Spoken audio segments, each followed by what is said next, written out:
जय सीताराम, जय हनुमान, जय गुरुदेव। समस्त मोर कोटि कोटि प्रणाम।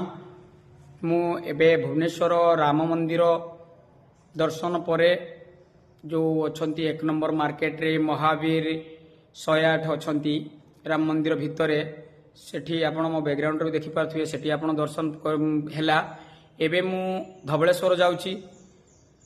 जहारे भी जेकोसी काम था मु आपन को बार बार बुझाऊँ। गोटे लाल कपड़ा रे 5टा लवंग रखंतु, गोटे नड़िया रखंतु, आउ 7 थर ओम हम हनुमत नाम कहीकि से नड़ियाटा को अर्पण करंतु। प्रत्येक दिन संध्या बेले 108 थर राम नाम जप करंतु। देखिए 21 कमटा तो 3 दिन मु कहे 7 दिन नचेते 21 41 दिन रे कंपलसरी हबो। बाबा पछरे अछंती। केबे मु मंदिर भितर जने साधक केबे मिछ कुएनी, केबे ता वाक्य केबे अन्यथा जाएनी। मु आज आपन को सत ही कहूँ। श्रीराम।